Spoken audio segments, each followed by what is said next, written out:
বাংলাদেশ জাতীয়তাবাদী দল বিএনপি কর্তৃক মনোনীত জনতার মেয়র ইশরাক হোসেন গত নির্বাচনে বিপুল ভোটে জয়লাভ করে ফ্যাসিস্ট শেখ হাসিনা এবং তার দোসররা মিলে জনতার মেয়র ইশরাককে ক্ষমতায় আসীন হতে দেয় নাই।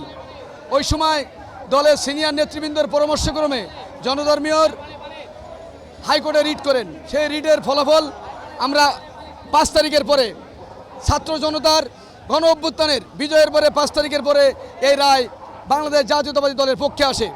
সর্বশেষ বাংলাদেশ নির্বাচন কমিশন কর্তৃক যে গ্যাজেট প্রকাশ হয়েছে, স্থানীয় সরকার জনপ্রশাসন মন্ত্রণালয় এখন গড়িমসি করছে জনতার মেয়র ইশরাক হোসেনকে ক্ষমতায় আসীন হতে দিচ্ছে না। এই যে ষড়যন্ত্র চলছে, এই ষড়যন্ত্র একদিনের না, গত 17 বছর ধরে বিএনপির বিরুদ্ধে এই ষড়যন্ত্র চলছে। আমরা এখন পর্যন্ত এই ষড়যন্ত্রের বিরুদ্ধে রাজপথে আছি। রাজপথে আমাদের আন্দোলন সংগ্রাম অব্যাহত থাকবে যতদিন পর্যন্ত আমরা আমাদের মেয়রকে তার পদে তার চেয়ারে না বসাতে পারবো। নির্বাচন কমিশনার প্রজ্ঞাপনের মাধ্যমে ইশরাক সাহেবকে বিজয়ী ঘোষণা করেছে, সেইখানে এই প্রতিবন্ধকতা সৃষ্টি করার কোনো অবকাশ নেই। আর নগরবাসীর সেবা থেকেও বঞ্চিত করতেছে ইশরাক সাহেবকে, এবং নগরবাসীও বঞ্চিত হচ্ছে নগরের সুযোগ সুবিধা থেকে। আমরা আশা করি যদি অতি তাড়াতাড়ি ইঞ্জিনিয়ার ইশরাক সাহেবকে মেয়রের দায়িত্ব প্রদান করা না হয়, ঢাকাবাসী সহ রাজনৈতিক দলগুলো ঐক্যবদ্ধভাবে এই ঢাকাকে অচল করে দেওয়া হবে আগামী দিনে। কারণ দীর্ঘ 5 দিন আন্দোলন চলছে। তাই এখন কথা হচ্ছে আন্দোলনটা কেন চলছে? একটা আদালত একটি রায় দিয়েছে, আদালতকে অবমাননা করে এই যে আমাদের যে উপদেষ্টা সাহেব, ওনার বিরুদ্ধে বিভিন্ন অভিযোগ আছে, তারপরেও আমরা মনে করি যে উনি দায়িত্বে আছেন। ওনার উচিত আদালতের রায়কে সম্মান করে ইঞ্জিনিয়ার ইশরাক হোসেনকে শপথ বাক্য পাঠ করানো। সেটা না করানোর কারণে আজকে ভোগান্তি হচ্ছে। হয়তো এই ভোগান্তিটা ঢাকাবাসী নীরবে সহ্য করবে, কারণ কিছুটা শান্তির জন্য। কারণ আগামী দিনে উনি বসলে ঢাকাবাসী, উনি যোগ্য আগের মেয়র সাদেক হোসেন খোকার যোগ্য উত্তরসূরি, ওনার ফ্যামিলি ব্যাকগ্রাউন্ড এবং ওনার বাবার দীর্ঘ 9 বছর সিটি কর্পোরেশন চালানোর অভিজ্ঞতা সমন্বয় করে উনি ঢাকাবাসীকে সেবা দেবে, এইটা ঢাকার দক্ষিণবাসী মনে করে। কাজেই আজকে আর বিলম্বটা হয়তো আমরা মেনে নিব আন্দোলনের স্বার্থে, আগামী দিনের সুযোগ সুবিধাটা পাওয়ার জন্য। আর আসিফ মোহাম্মদ সজীব ভুঁইয়া এখানে বসে যে দুর্নীতি করছেন, সেই দুর্নীতিটার কারণেই আরও একে বসতে দিতে অবহেলা করছে। আমরা মনে করি আসিফ মোহাম্মদ সজীব ভুঁইয়ার শপথের জন্য আজকে আন্দোলন করছি। কালকে আমরা হয়তো তার পদত্যাগের দাবিতেও আন্দোলন করব, এবং সকল রাজনৈতিক দলগুলো এটার পিছনে আসবে, আমরা এটা বিশ্বাস করি। কারণ এই সরকার আগামী জাতীয় সংসদ নির্বাচনটা সামনে রেখে এখন থেকেই তাদেরকে আমরা প্রশ্নবিদ্ধ মনে করছি, দেখতেছি। তাই কারণ এই সরকারের বিরুদ্ধেও হয়তো আমরা আন্দোলনে যাব এই ঢাকা দক্ষিণবাসীকে নিয়ে ইনশাল্লাহ। জনাব ইশরাক হোসেন জনগণের 90% ভোটে নির্বাচিত হয়েছেন। এটা জনগণ তাকে তাদের মতামতে তাদের রায় প্রয়োগ করেছে।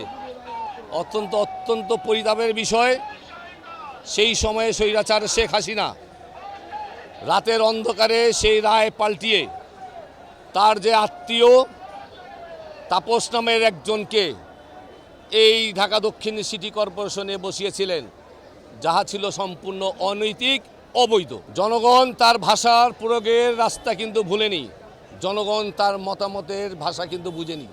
জনগণ বুঝেছিল আমরা রায় দিয়েছি ইশরাককে, মেয়র বানিয়েছে তাপসকে, অতএব এই রায় আমরা প্রত্যাখ্যান করলাম। সেই প্রত্যাখ্যিত রায়ের বিপরীতে আজকে জনসাধারণ, ঢাকা সিটি দক্ষিণের লাখ লাখ জনসাধারণ আজকে রাস্তায় নেমে এসেছে।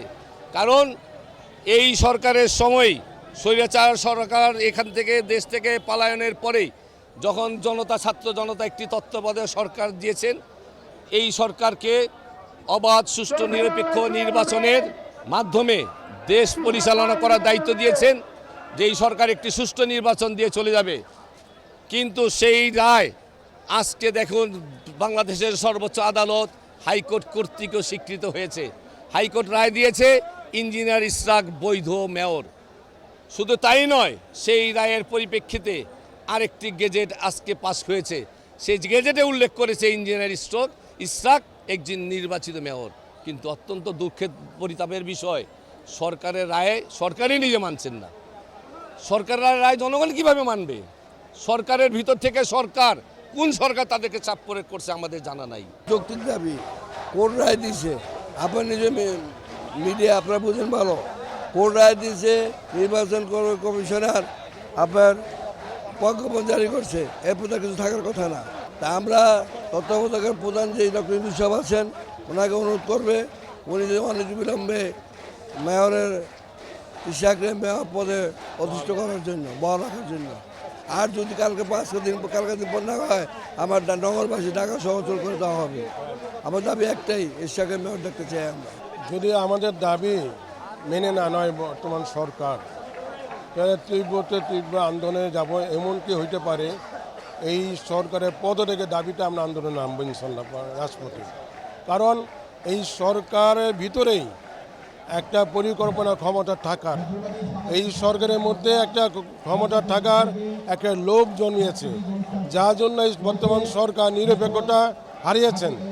তা এই সরকারের একটা অংশ দিয়ে নতুন দল গঠন করা হয়েছে, যার পরিপ্রেক্ষিতে ওই দলকে সাপোর্ট করার জন্য বিএনপি যাতে আগামীতে নির্বাচন না দেয় বা না আসে, সেই পরিকল্পনাভাবে এইটাই ইঞ্জিনিয়ার ইশাককে আটকে রাখা একই পরিকল্পনা।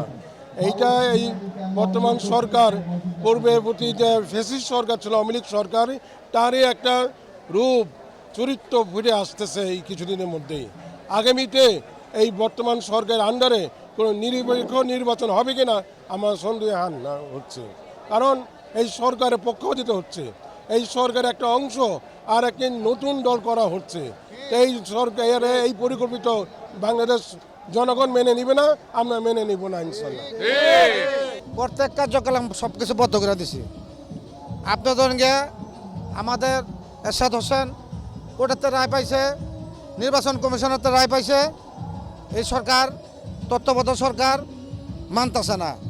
যদি না আমাদের কথা যদি না মানে আমরা রাজপথ ছাড়ব না। আমরা চাই এরশাদ হোসেনকে, ইঞ্জিনিয়ার এরশাদ হোসেনকে আমরা মেয়র আমরা চাই। আর যদি না দেয়, যদি তারা করে, তাহলে আমরা সারা বাংলাদেশে অচল করে দেবো। বাধাটা এখন বর্তমানে যে সরকারের মধ্যে আছে ছাত্র দলের, ওর নাম কি জানি, আশিক মাহমুদ, ও দালালি করতেছে। ও চাইতেছে না যে কার্যকলাপ এই মেয়র পদ সে পাক। ওরা হলো দালাল, ওরা আওয়ামী লীগের দালাল, ভারতের দালাল, এখানে এজেন্ট বয়ে রয়েছে। এর যে পন্দক ফেজিবাদী দালাল একবার রাখা যাবে না। আর যে পন্দক পতন যেমন না হয়, আমাদের সাথে যে পন্দক এসাক না, যে পন্দক না বইব, এই পন্দক আমরা এটা রাজপথেই থাকবো। আমাকে দাবি মাইনা যাবো, আমরা খুলে ফেলাবো, সব এটা খুলতে পারবো না। সমাধান না হওয়া পর্যন্ত কিছু করা যাবে আসতেছে না।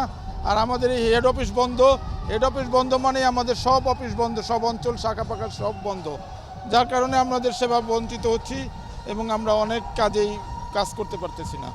জন্ম নিবন্ধন শাখা বন্ধ, তারপরে মশার ওষুধের বন্ধ, তারপরে আপনার পানি নিষ্কাশন অনেক কিছুতেই বন্ধ আছে, সব বন্ধ হয়ে গেছে, কাজ কাম বন্ধ প্রায়। আমরা সমাধান চাই, আমরা এর সমাধান চাই খুব দ্রুত।